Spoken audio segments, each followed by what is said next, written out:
Hello student, कैसे हैं आप सब। एक बार पुनः शिव कोचिंग क्लासेस पर स्वागत है। उम्मीद करता हूँ आप सब अच्छे होंगे, मस्त होंगे, बेहतर होंगे, आपकी पढ़ाई बेहतर चल रही होगी।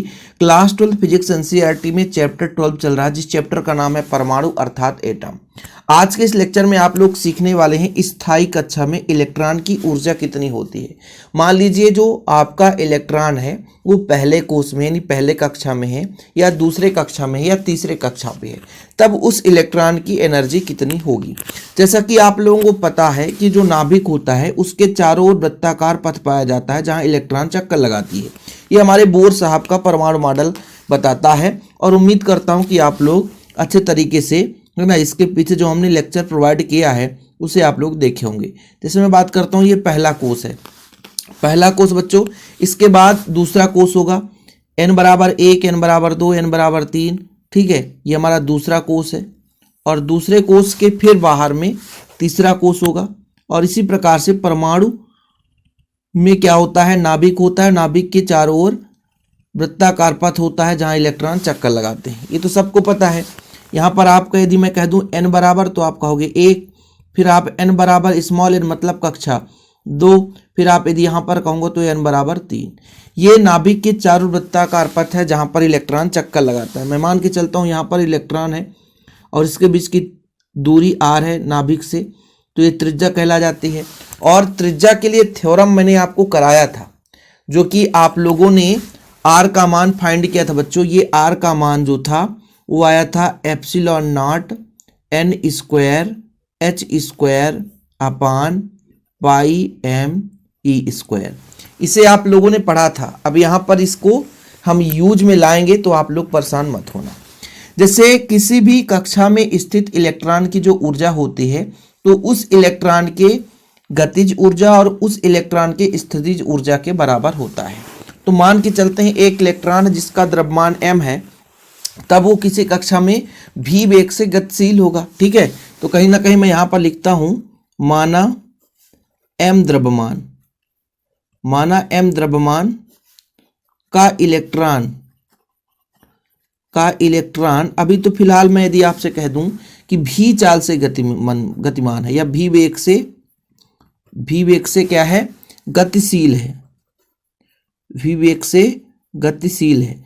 जब गति करता है बच्चों, तब उसकी गतिज ऊर्जा, तब इलेक्ट्रॉन की गतिज ऊर्जा बताओ, इलेक्ट्रॉन की गतिज ऊर्जा। गतिज ऊर्जा को किससे दर्शाते हैं, गतिज ऊर्जा को काइनेटिक एनर्जी k से, और इसका होता है 1/2 mv स्क्वायर। अभी आप तो इसे गतिज ऊर्जा समझो, बहुत ज़्यादा फैक्ट है, ऐसा नहीं कि आसानी से आ जाएगा, 2 मिनट में नहीं आने वाला बच्चों। ठीक है, सबसे पहले मैं यदि आपसे कह दूं कि जो इलेक्ट्रॉन नाभिक के चारों ओर चक्कर लगाता है, ठीक है, इलेक्ट्रॉन जो है, इलेक्ट्रॉन को वृत्ताकार पथ में गति के लिए, मान लीजिए कोई इलेक्ट्रॉन वृत्ताकार पथ में गति करता है, वृत्ताकार पथ में गति के लिए अभिकेंद्री बल कहां से मिलता है, कूलाम्ब आकर्षण बल से प्राप्त होता है, कूलाम्ब आकर्षण बल से प्राप्त होता है, आकर्षण बल से प्राप्त होता है। कूलाम्ब आकर्षण बल मतलब दो आवेशों के बीच लगने वाला बल, दोनों आवेशों के परिमाण के गुणनफल के अनुक्रमानुपाती और बीच की दूरी के वर्ग के भी उत्क्रमानुपाती होता है। तो जो आपका अभिकेंद्री बल होता है बच्चों, वो होता है mv स्क्वायर अपान r, और कूलाम्ब आकर्षण बल 1/4 pi epsilon not q1 q2 मतलब e स्क्वायर बटा r स्क्वायर के बराबर। तो यहाँ से एक r से r कट जाएगा, तो आपका मान निकल कर आ जाएगा mv स्क्वायर बराबर 1/4 पाई एप्सिलॉन नॉट, ठीक है, बाकी e स्क्वायर अपान r। अब इस mv स्क्वायर का मान यहाँ पे रख दें,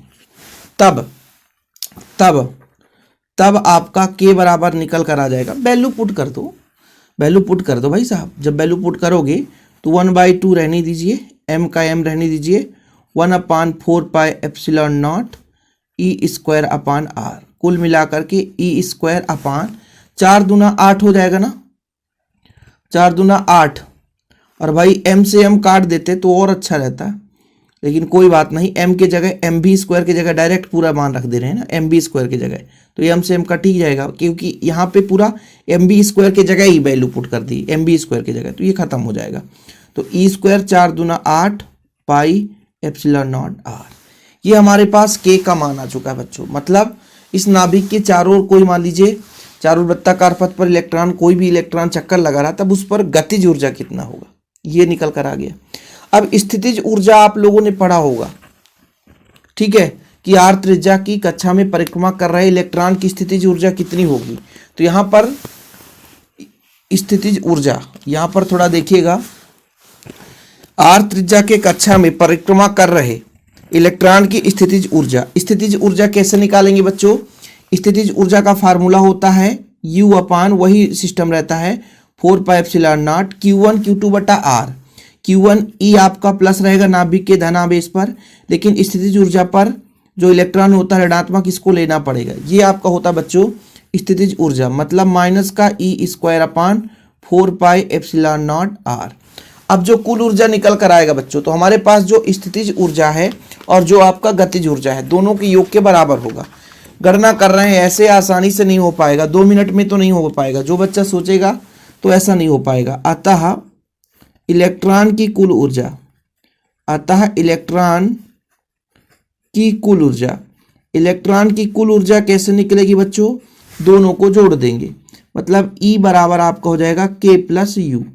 E का मान आपके पास फाइंड करना है, तो K का मान आपने निकाला था E स्क्वायर, ठीक है, K का मान था E square upon 8 pi epsilon not R, और यहाँ पर U का मान हो जाएगा माइनस में E square upon 4 pi epsilon not R, ठीक है। जब इसका एलसीएम लोगे बच्चों, तो 4 और 8 के बीच एलसीएम 8 ही आएगा, पाई है तो पाई एप्सिलॉन नॉट R, बाकी आपका E स्क्वायर होगा, भाग देंगे 2 बचेगा, तो 2E स्क्वायर। मतलब आपके पास जो एनर्जी निकल कर आई है वो माइनस का आया है E square upon 8 pi epsilon not R। ये हमारे पास इलेक्ट्रॉन के ऊर्जा के लिए टोटल किसी भी इलेक्ट्रॉन पर कितनी ऊर्जा होती ये निकल कर आ गया है, ठीक है। यहाँ तक क्लियर बच्चों। अब यहाँ पे जो R है इसका मान हमको रखना पड़ेगा, तो चूंकि यहाँ पर देखिएगा, चूंकि R बराबर कितना होता है मैं आपसे यहाँ पे बताता हूँ।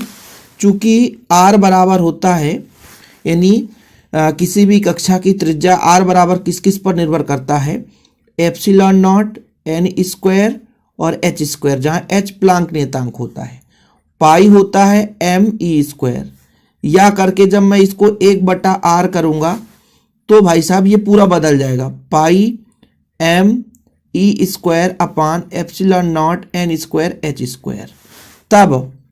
तब आपका E का मान कैसे निकलेगा बच्चों, ये माइनस का E स्क्वायर है ही है, 8 पाई एप्सिलॉन नॉट R है, 1/r का मान यहाँ से पाई तो पाई, m से m, E स्क्वायर तो E स्क्वायर। कहीं पे गड़बड़ होगा तो थोड़ा सा देखते चलिएगा, ठीक है। फिर एप्सिलॉन नॉट आपका हो जाएगा n स्क्वायर और आपका हो जाएगा h स्क्वायर।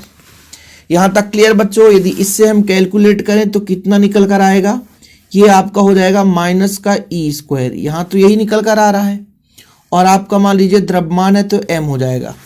बच्चों ये पाई से पाई तो कट गया, तो नीचे आपका कितना बच रहा है, 8 बच रहा है, एप्सिलॉन से एप्सिलॉन नॉट स्क्वायर हो रहा है, n है तो n स्क्वायर हो रहा है, h तो h स्क्वायर हो रहा है। ये भाई साहब ऊर्जा हो गया, क्या हो गया, ऊर्जा हो गया। बड़ा खतरनाक है सर ये तो, ठीक है, खतरनाक तो वही है।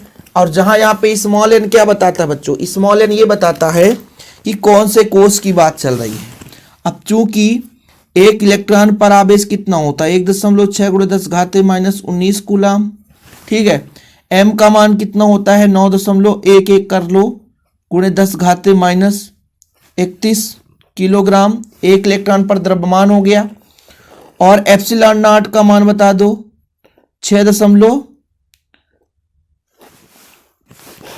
इसका होता है 8.854 गुणे 10⁻12, ये हो गया।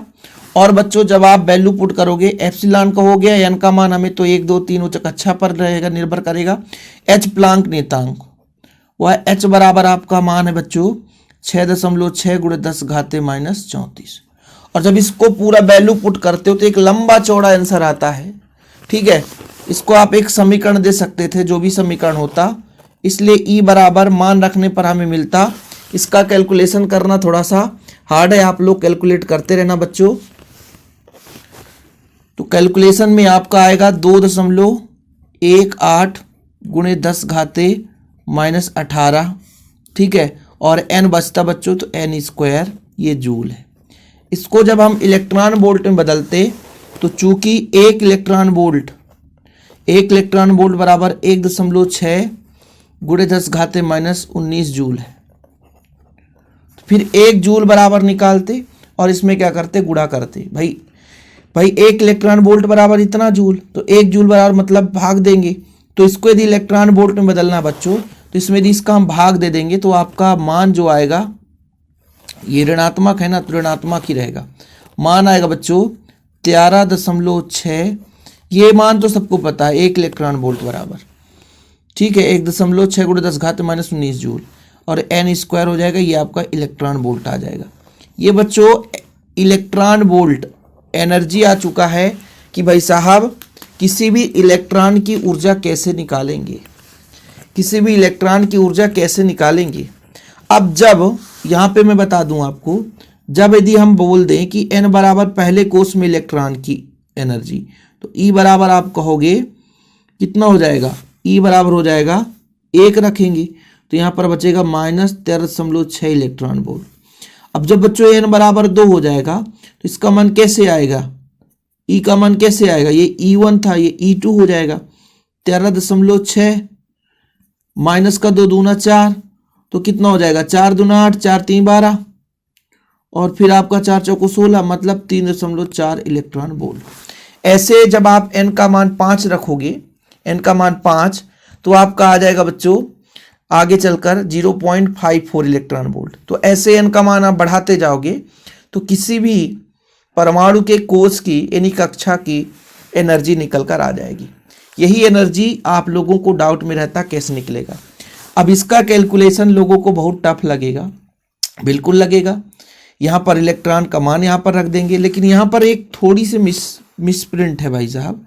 E² मतलब E का घात 4 आएगा, है ना, E का घात 4 आएगा, तभी ये वैल्यू आएगा। ठीक है, यहाँ पर थोड़ा सुधार कर लेना। इसलिए तो कहता हूँ कि वीडियो को शुरू से अंत तक जो बच्चा नहीं देखेगा उसको समझ में ही नहीं आएगा कि हम क्या पढ़ रहे हैं। तो बस आप लोगों से यही गुजारिश रहता बच्चों कि प्लीज़ आप लोग तैयार कर लें। एक एक पॉइंट आप लोगों से उम्मीद रहता कि आप लोग बेहतर रूप से तैयारी कर रहे होंगे। और इसका हैंड रिटन नोट्स लेना है तो कॉन्टैक्ट नंबर मैंने आपको ऑलरेडी दे रखा है, 9685299149, 9685299149। इस नंबर पर आप कांटेक्ट करके नोट्स ले सकते हैं।